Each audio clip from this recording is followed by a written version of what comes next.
'Tis all a checkerboard of nights and days, where destiny with men for pieces plays.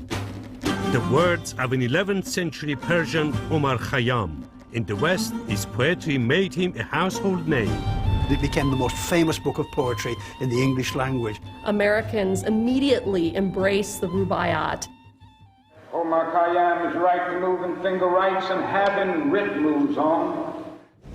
Nor all your piety nor wit shall lure it back to cancel half a line. زندگی کن. قدر این دنیا تو بدون. تو چی میدونی که بعدش چیزی هست یا نیست؟ But he was also a formidable scientist. I think his greatest achievement in astronomy was to get an incredibly accurate measurement for the length of the tropical year. And a calendar so accurate it's still in use today. This is the story of an intellectual giant whose legacy stretches into the 21st century.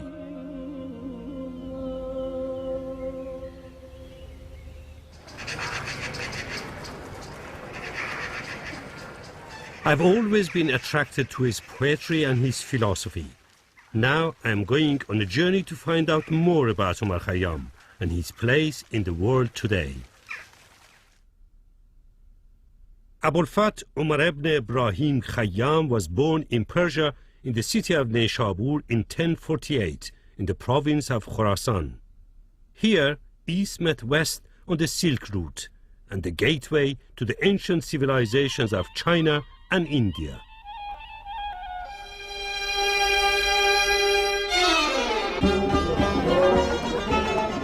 This is Nishabur's Omar Khayyam High School, where they are starting the National Day of Celebration of Omar Khayyam's life.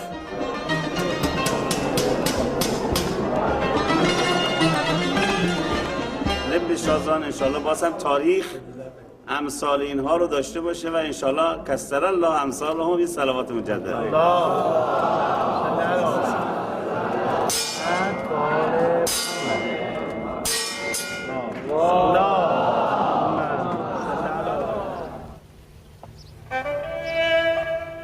The original city was destroyed by a series of earthquakes and later by the Mongol invasion.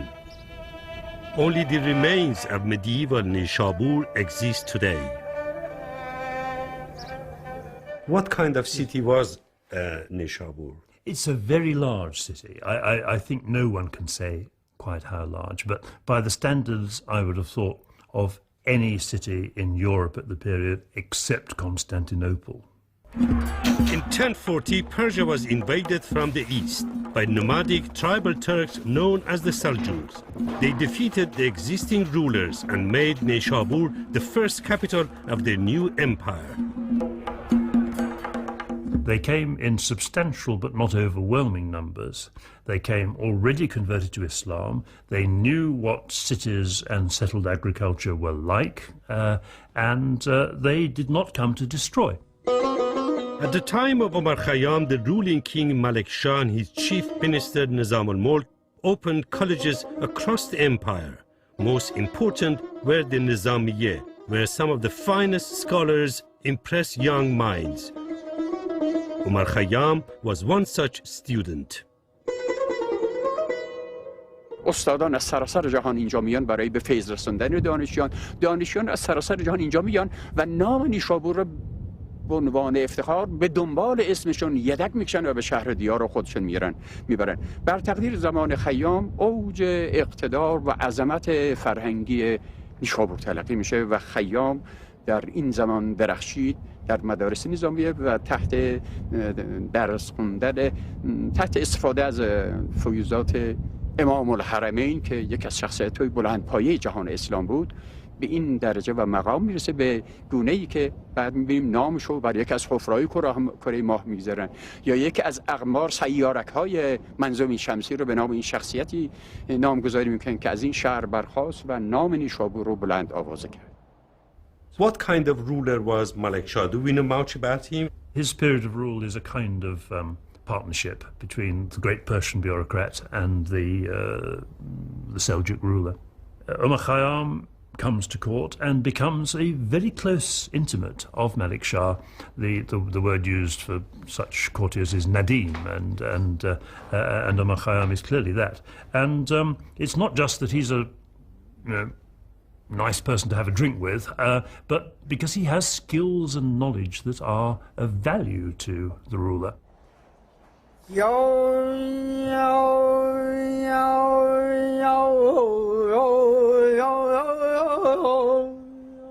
At the remains of a palace in old Neshabur, I come across a man whose performance of Omar Khayyam's poetry has made him something of a local celebrity.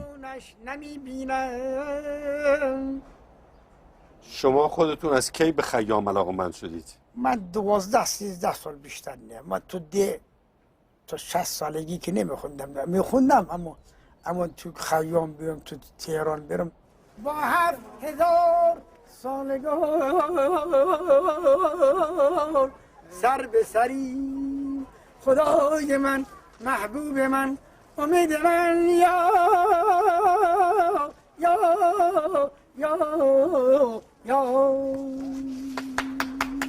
اینم به سلامتی خودم.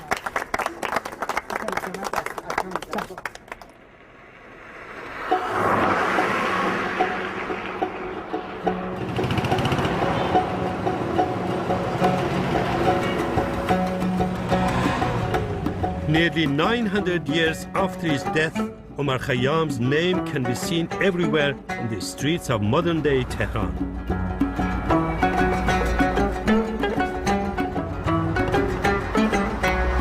Even one of the metro stations is named after him.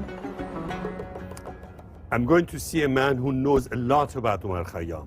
He has written a book about Khayyam known as May and Mina, which means wine and the wine glass. He also edits a very famous literary magazine known as Bukhara. His name is Ali Dehbashi. He's very respected in Iran's literary community.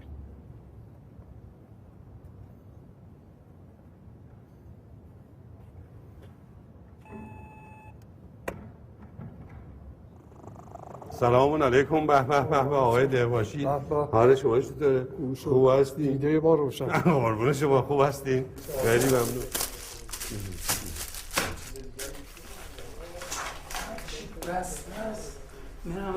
شما چطور شد که این کتاب قطور می و مینا رو سراغش رفتید و در مورد خیاط چاپ کردید؟ اصلا من هم در پاسخ در واقع به کنجکاوی‌های خودم اول که چرا اینقدر همه خیام میخونم، مهمترین مقالات در چند زمینه از زندگی خیام، یکی اندیشه ها، شعرش، مسائل ریاضی و آنچه که غربی ها دربارش گفتن، سعی کردم با توی حجم اینجوری 700 صفحه‌ای یه تصوری از آنچه که خیام میتونسته باشه به دست بدم. توانسته به اعماق روح انسانی دست پیدا کنه و روی نکاتی دست بذاره که این مربوط به دردها و آمال انسانی در طول هزاران سال باشه و این دردها تغییری نکرده از یک جهت. These universal sentiments made Khayyam popular in the West.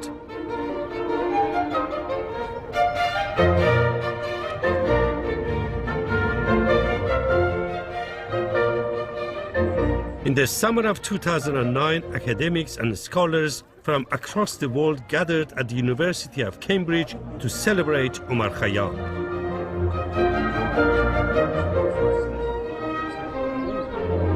At the post-conference garden party, I meet Sir Nicholas Barrington, a trustee of the Ancient India and Iran Trust. شما از خیام چیزی شعر بلد هستین؟ Well, why not? Why not? Yes. چی بلدین از خیام شما؟ What is it? یاران چه به اتفاق دیدار کنید، باید ز دوست یاد بسیار کنید. چون باده گوشگوار نوشید به هم، نوبت که به ما رسد نگونسار کنید. The man who made Omar Khayyam's poetry famous in the West was a reclusive man of letters, Edward Fitzgerald, whose circle of friends included literary giants Alfred Lord Tennyson and William Makepeace Thackeray. Fitzgerald came from a very wealthy Anglo-Irish family, and it's said that his parents were some of the richest people in England. And he had a privileged and, so to speak, rather idle life. He went to Cambridge and he never had a job, never had a profession. He was what the Victorians would have recognized as a bachelor. The main emotional center of his life was friendship, almost always with men. And he became friends with a young, self-taught linguist called Edward Cowell. And he knew Cowell when he was in his late 30s, and Cowell was 18 or 19. Edward Cowell was studying classics at Oxford when he came across a rare manuscript of Persian poetry in the Bodleian Library. It's still there today, and I'm looking forward to seeing it. So, Robert, is this the book which Edward Fitzgerald translated into English? Yes, it is the actual manuscript that he used for his translation. This little book? Yes. Oh, yeah, I can see here. It's written in Persian, Hakim Omar Khayyam. So is this book, as far as you're concerned, in good condition now? It's in very good condition for its age, considering that it was produced in about 1460. 1460? Yes. So this is about 550 years old. Yes. Robert, I can see one of the rubaiyat here, which is one of my favorites. Yes. در کارگه کوزه‌گری رفتم دوش دیدم 2000 کوزه گویا و خموش ناگاه یکی کوزه برآورد خروش کوزه‌گر و کوزه‌خر و کوزه فروش. To be honest with you, I don't know how Fitzgerald managed to translate this into English. I mean, if you ask me what it says, I can't translate it for you. Really? Honestly. In the middle of the 19th century, how Fitzgerald, with his limited Persian, was able to translate this into English and makes Rubaiyat one of the most famous books in the world, I don't know how he did that. He must have been a genius. Soon after finding Omar Khayyam's manuscript, Cowell moved to India. A few months after Cowell left England for Calcutta, Fitzgerald made his brief and disastrous marriage. He married a woman called Lucy Barton, who was the daughter of an old friend of his. The translation of the Rubaiyat belongs to this period in which Fitzgerald is, so to speak, doubly afflicted, first by the departure of Edward Cowell for India, and then by the trauma, if you like, of his marriage. 'Tis all a checkerboard of nights and days, where destiny with men for pieces plays. Hither and thither moves and mates and slays, and one by one back in the closet lays.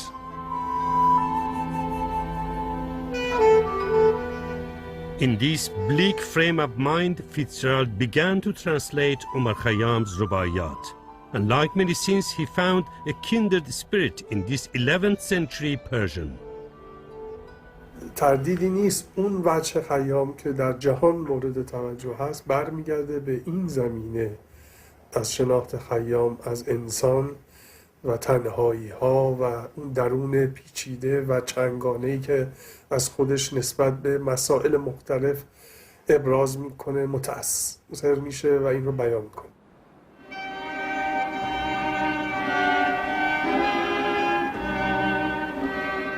In 1070, Khayyam moved to Samarkand, one of the oldest cities in Central Asia. Here he wrote his most important and influential mathematical works.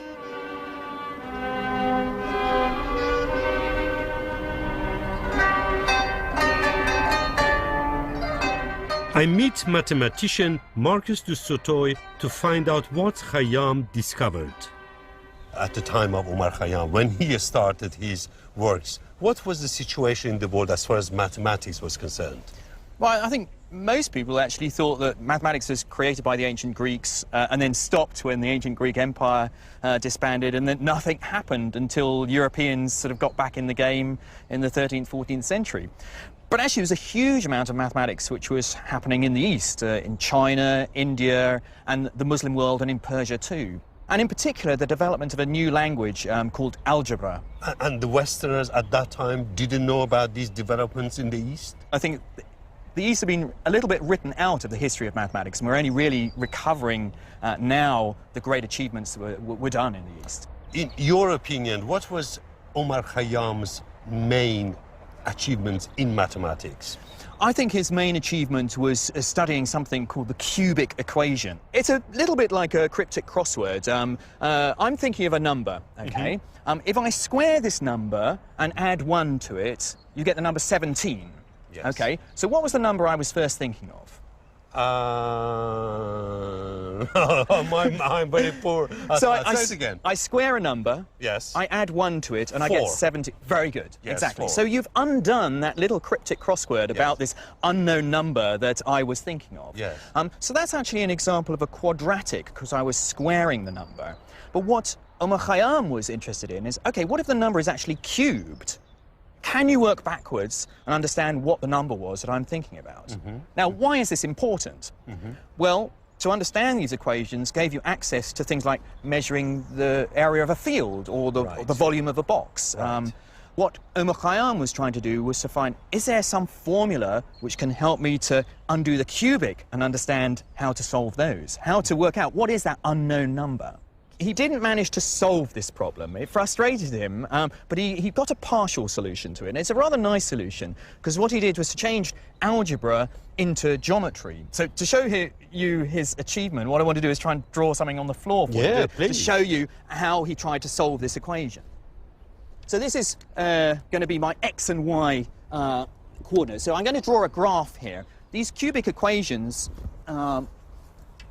they produce a sort of shape which has sort of 2 curves inside them, a bit like this. It goes up and then down again. And above here, the graph is producing positive numbers. Below here, it's producing negative numbers. Indeed. What Omar Khayyam was trying to work out is, where is the height of this graph 0? So he was trying to calculate this distance here. Right. And he couldn't produce a formula for it. So he changed the equation for the cubic actually into something slightly simpler, an equation for a quadratic. And then he took a circle, another fundamental mathematical object. Right. So here's the circle. And he realized that the solution to the cubic equation was actually the distance between the x-axis and where the quadratic cuts the circle. So he realized this distance here would solve the cubic equation. And he was excited by that because it reduced a complicated thing about cubics to 2 simpler shapes. Yes.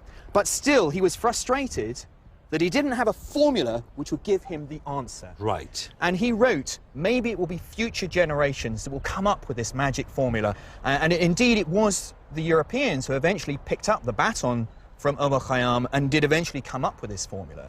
Do you think there is a link between his rubaiyat and his mathematical mind?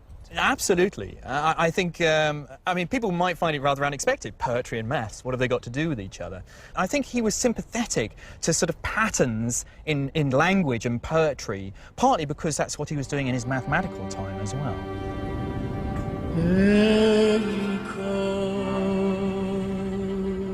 I am interested to learn not just how advanced Khayyam was in mathematics, but also how maths and poetry and music go hand in hand. I'm going to meet Muhammad Reza Shajarian, a living legend in Iran, where he's considered one of the masters of traditional Persian music.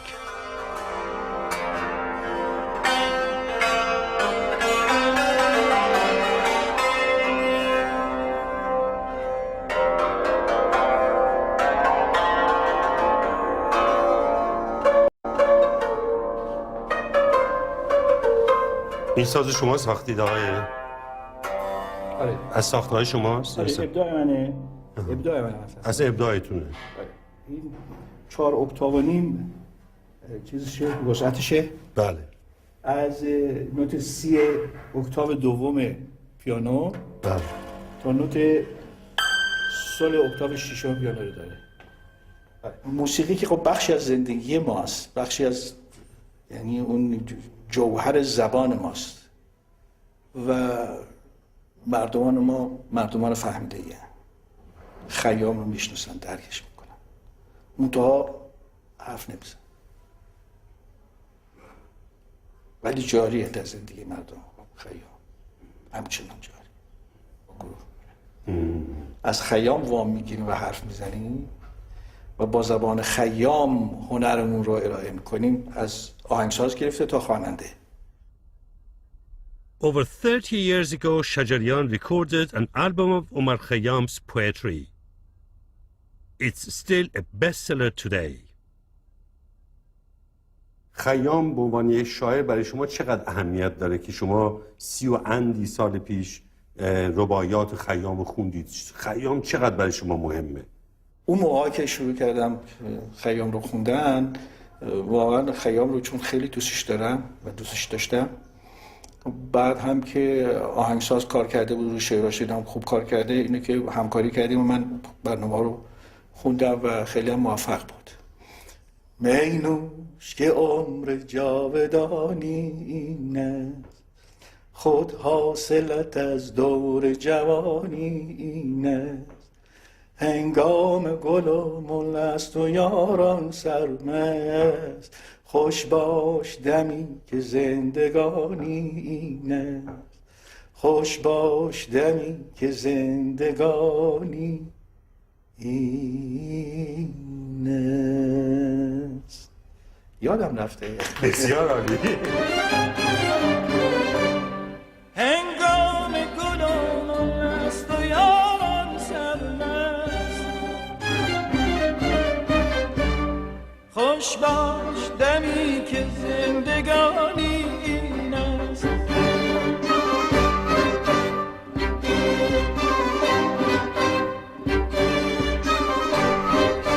می خوردن و شاد بودن آیین من است، فارغ بودن ز کفر و دین من است.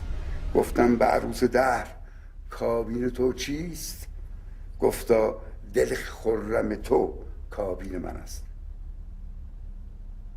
شما موقعی که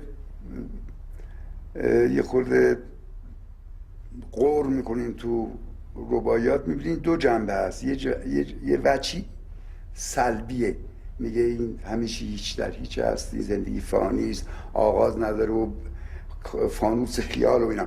یه وجه ایجابیه، میگه مواظب باشین، هوشیار باشین، دم رو دریابین، هی هشدار میده. Make the most of what we yet may spend, before we too into the dust descend. Dust into dust, and under dust to lie. Sans wine, sans song, sans singer, and sans end. Omar Khayyam's poetry was no doubt influenced by his work as an astronomer. It was this ability that would lead to his greatest achievement, to reform the lunar calendar. I've come to the Royal Observatory in London to find out why Malik Shah needed to do this. There he was celebrating the spring festival, and it was winter. And he thought there's something wrong here. And the problem was, at the time, they were using a moon-based calendar. Now, they had to have 12 months in the lunar year, and this meant that they had a year which was 354 days long. Well, it's not, it's 365 days long, so gradually it drifted away. What really brought it to the point where they needed to change was you pay your taxes after you've harvested the crop. That's how they know how much you owe. Yes. Well, of course, in some years, unscrupulous tax collectors were trying to claim 2 lots of tax because you've got the shorter year. And in other years, they were turning around and saying to Malik Shah, there's no tax this year. And he liked that even less. Yeah. In the early 1070s, Malik Shah founded an observatory in Isfahan, where over a period of 8 years, Omar Khayyam and his fellow astronomers studied the movements of the heavens. To calculate the length of the year, the astronomers study the night sky. Most stars stay fixed relative to each other, but the planets and the sun change positions daily. Relative to the stars, the sun moves in a circular path. In 1 year, it goes full circle. The astronomers use certain stars as reference points. These became known as the signs of the zodiac. Over the year, the astronomers watched the sun's movement and calculated the exact time it took to move from one sign of the zodiac to the next. These became the months. In this painstaking way, Khayyam was able to calculate the exact time it took for the sun to make a full circle, a year.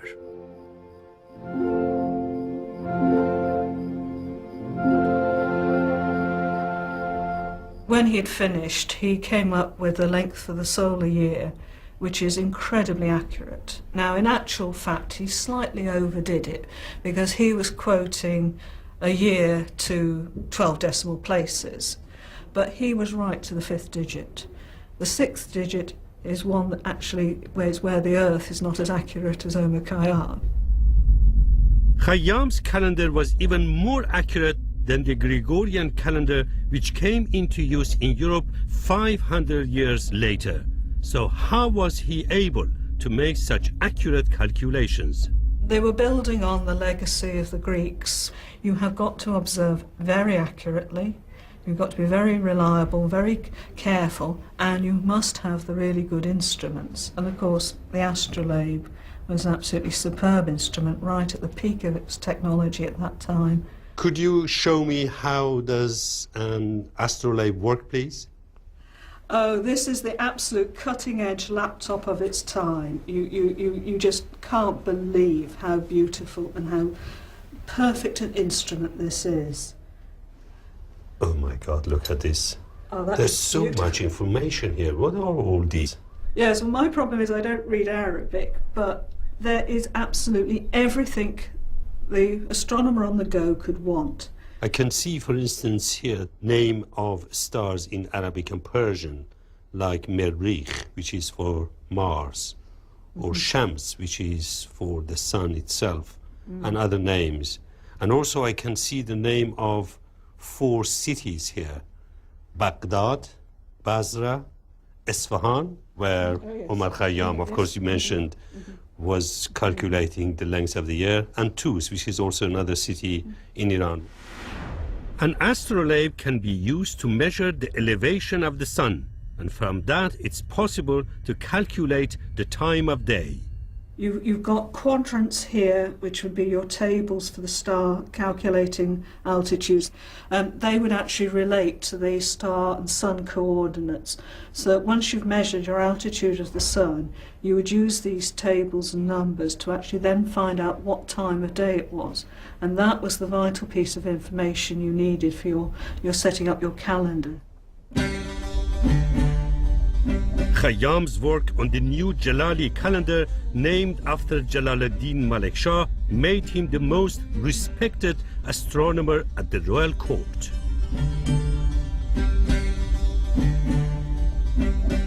In the West, he is famous for his Rubaiyat, 4-line poems which Edward Fitzgerald translated and published.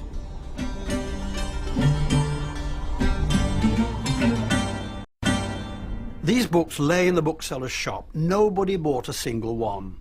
They cost a certain amount. He reduced them to 1 shilling, small amount. Nobody bought them. He reduced them to 1 penny, the smallest coin of the realm. And he put them in a box outside his shop, and nobody bought them. Now, I am certainly surprised that nobody had enough perception to read these poems and see how good they were. But since everyone else had failed to notice that, I'm astonished that one man did. A man called Whitley Stokes, who was an editor, stopped outside the shop, looked through this penny box, took out a copy of the Rubaiyat of Omar Khayyam, read it, and said, "My stars, this is good poetry. This is good poetry." And he walked into the shop, bought some more copies, sent them to his friends, and that was the rocket went up.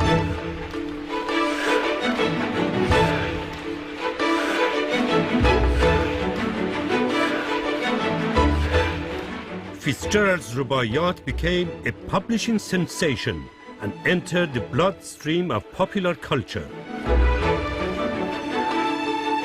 Omar Khayyam dining clubs sprang up dedicated to Fitzgerald's Rubaiyat. The London Club is still going strong, and I met two of its members to find out why. Thank you very much for inviting me to this club. And I'm so pleased to be here really today because as a Persian, as a great admirer of Omar Khayyam, I am so happy to see two members of the Omar Khayyam Club still celebrating his life after 900 years. I mean, what is the interest in Omar Khayyam and Fitzgerald? Well, it was very fashionable to have dining clubs dedicated to, and there was authors. It was a Pepys Club, which still, I believe, exists. There was one devoted to Thackeray, and one devoted to Dickens, and so on and so forth.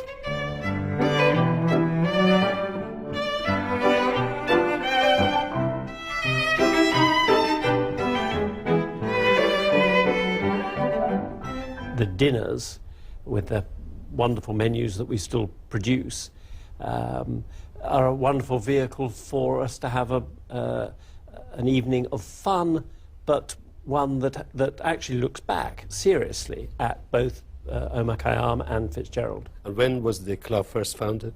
Well, in the early 1890s. The first formal dinner of the club was in 1893. Could you tell me what usually happened at your dinners? We meet twice a year, so we have a spring dinner and an autumn dinner. We stick with the same format that we've always had. So we have a wonderful menu, and a cartoonist will have been asked by the secretary, which happens to be me, to make a drawing. What sort of food do you eat at these dinners? I suppose that's the biggest difference. If you look at some of the menus, the early How old is menus, that well, menu this is you're 1901, so this is a 7-course menu: hors d'oeuvre, consommé, salmon, lamb, on and on. It's certainly much grander than the menu that we would have now. Roger, do you allow women to become members I'm of the afraid club? not. Why not? Omar Khayyam wouldn't be happy to hear that. I think it is a great pity, yes, exactly. What sort of people were attracted to the club? Well, practically every writer of any note, basically. Conan Doyle, Henry James, Thomas Hardy, A. Houseman, J.M. Barrie. You know, it's just a roll call of all the leading writers of the time, basically. And they would gather to discuss literature and poetry and Omar Khayyam, Fitzgerald, and have fun. Yeah, very much have fun, I think.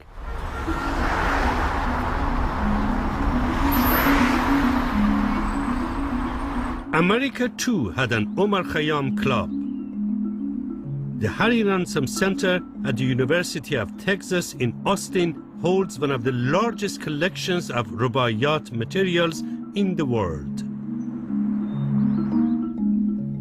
Here we have the Omar Khayyam Club of America. The Americans had to have their Omar Khayyam Club, just like the British, so a few years later they founded one. And these are some of the souvenir menus. As you can see, they're celebrating this sort of vaguely Eastern aesthetic that they've assigned to the Rubaiyat. And at the back of each menu are signed the names of those in attendance at the meal, and all done up to make them all feel very special about their connection to Omar. This is the first edition of Edward Fitzgerald's translation of the Rubaiyat, and it is one of the great rarities of 19th century British poetry. Right. Fitzgerald had to pay to have it published by Bernard Quaritch, and he didn't even put his name on the cover. And as you can see, it's a small, not particularly impressive volume. The Rubaiyat spawned all sorts of products, right, some of which have absolutely no relationship to the poet. Yes. For example, Omar tooth powder which you could buy in England. I don't really get what the connection is. You could also buy the game of the Rubaiyat, which is just a standard set of playing cards, each suit represented by a different translator. And this is a wonderful program from a performance of the biographical play Omar the Tent Maker. It was called the tent maker because Khayyam in Persian means the tent maker. Exactly. So he was commonly known in the popular culture as Omar the Tent Maker. It is interesting that usually it is referred to him as Omar by his first name in America. Yes, I think it's quite significant. Yes. There's a kind of familiarity Yes. with this 11th century poet that, Right. that is surprising looking Yes. back at it now. I think there was a sense that this poet was speaking directly to you. The ball, no question, makes of eyes and nose, but right or left as strikes the player goes. And he that tossed thee down into the field, he knows about it all. He knows. He knows. Janet Davis is Professor of American Studies. Omar Khayyam in the United States was a sensation and was very much part and parcel in a way to the cultural changes, the explosive array of changes occurring in the United States in the late 19th century and early 20th century. And how was it that Omar Khayyam entered into the popular culture there? Americans seized upon the kind of the impulses of live for the moment, the emphasis upon material pleasure, and an emphasis on fate and a world that is uncertain. And interestingly, a text that starts out as a kind of high cultural product becomes quickly massified. This is one of my other favorite items. This little copy was purchased in Cairo Yeah, I can see Cairo. by a soldier in the British Army during World War I in 1917. And he has gone through this copy, which he could have fit in his rucksack, and he's underlined all the passages about the inevitability of death. And it reminds you how important the philosophy of the Rubaiyat was to its readers at the time. It's a very important window through which to view World War I. In some ways, it has become indivisible from a broader American way of life and thinking. But there is a tendency to forget history in the ways in which contemporary geopolitical problems have overshadowed our cultural memory of a Persian astronomer, poet, and mathematician who was the product of an incredibly cosmopolitan medieval Persian world that Americans today, in a kind of polarity of Islam and Christianity as an inevitable clash, have simply forgotten. During the 19th century, the Rubaiyat became one of the most famous poems in the world. But why did it capture the public imagination? The very sentiments that Omar Khayyam is dealing with, which are so attractively put into English poetry, they speak to all of us. They're about the human condition and human sensitivity. Life is short, and we feel the poignant irony and the pain of the knowledge that we haven't got long to live. So let's enjoy it. Let's maximize our pleasures. By the way, we'll have another glass of wine while we're talking. A book of verses underneath the bough, a jug of wine, a loaf of bread, and thou beside me singing in the wilderness. Ah, wilderness were paradise enow. ما در دنیای زندگی میکنیم که نه آغازی داره نه پایانی داره. آنچه که ما میبینیم تکرار مکرراته، تکرار موقعیتایی است که ای جنون آمیز تکرار میشن و زمان رو ایجاد میکنن. توجه میکنیم و این ملال زندگی از اینجا سرچشمه میگیره و تمام کوشش خیام اینه که از این تسلسل بگریزه، دم رو دریابه. در تفکر خیام اگر شما از دید از زاویه زمان، تکرار، از زاویه وجود بهش نگاه کنید، یه فکری بسیار منسجمیه در خودش و با تمام شاعرای دیگه فرق میکنه.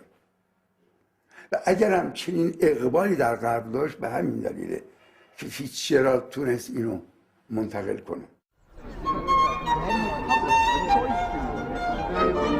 Dick Davis is a leading authority in the study of medieval Persian poetry. Do you think one of the reasons why the rubaiyat became important in the middle of 19th century was because it was the right time for that kind of poetry? Absolutely. There is so much in the poems of Khayyam that spoke to Victorian England. Questioning your faith, that was a new thing in Victorian England. The sense of, Darwin and the geologists were opening up the sense that there is an enormous amount of time before the civilization. That is there in Persian poetry. It's there in Khayyam's quatrains. It was new in England. In England, there was a sense that the past was not very long, and we knew it all. Everything was known. In Khayyam, you have this sense there is this vast unknown stretch of time. Fitzgerald is able to put that into verse and to make it available to everybody. So it's not a thing that only intellectuals know. It's a thing that anybody who can read poetry knows. Since its publication, there has been an ongoing debate about Fitzgerald's rubaiyat. How much was a translation and how much was Fitzgerald's own creation? But we should view him both as a translator and as the creator of an original work. Because after all, it's well known that he reshaped the rubaiyat. In Persian, all of these rubaiyat are grouped together and not in any way. They're just alphabetically. They're stacked, aren't they, as if it was in some sort of store. Fitzgerald has taken them out and put them into a really beautifully extended and curved line of narrative. افسوس که بی فایده فرسوده شدی و از داس سپهر سرنگون سوده شدی در داو و ندامتا که تا چشم زدی نابوده به کام خویش نابوده شدی. Edward Fitzgerald died in 1883 at the age of 74. He is buried in a modest grave in southern England. At the side of his grave is a rose planted by the English Omar Khayyam Club in 1893. It was a cutting from the rose tree at Omar Khayyam's tomb. I am sure Fitzgerald would have been very pleased with this connection to his old friend Khayyam.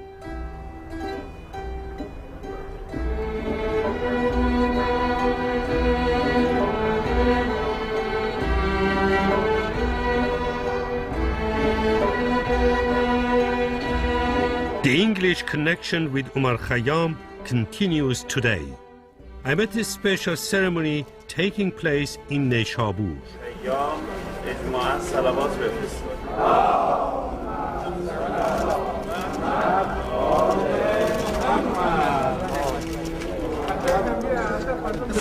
This is a statue of Edward Fitzgerald, and they're going to unveil it in a few minutes' time to honor Edward Fitzgerald's translation of Rubaiyat into English 150 years ago.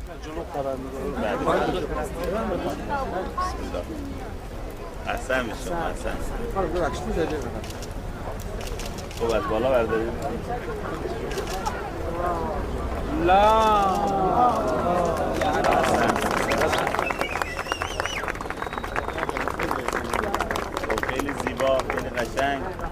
احسن به شما دیشب خوشحال آدم هنرمندی هستید.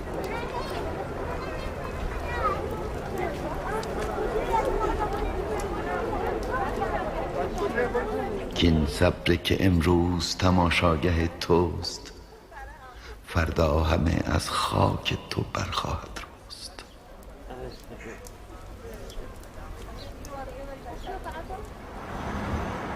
Over 900 years after his death, Omar Khayyam remains a significant figure in modern-day Iran. But what is it about his poetry that still speaks to Iranians today? در واقع بستگی داره به دوره‌ای که و تیپی که سراغ خیام میرفته. خیام و از آدم‌های اندیشمندی مثل دکتر شایگان رفتن سراغش و مقاله نوشتن، تا راننده اتوبوسی که تو جیبش رباعیات هست و میخونه و سرشار از سرخوشی یا سرشار از آنچه که باید رها کرد و از اینکه تلاش تغییر آنچنانی از جهان رو در ذهنش داشته رها کنه و بپذیره واقعیت موجود رو. این کمک هم میکرده. در این دوره مشکلی نبوده؟ از نظر حکومتگران؟ ممکنه که بسیاری از دیدگاه‌های رسمی با اندیشه های خیام یا مولانا موافقتی نداشته باشن، ولی به علت نفوذ اینها در خاطره جمعی ملت ایران انقدر قوی بوده که خود به خود نمیتونسته همچین اتفاقی بیفته، یا اگرم میافتاده هیچ اثری در محدود بلکه شکوفا شدنش پیش میاد.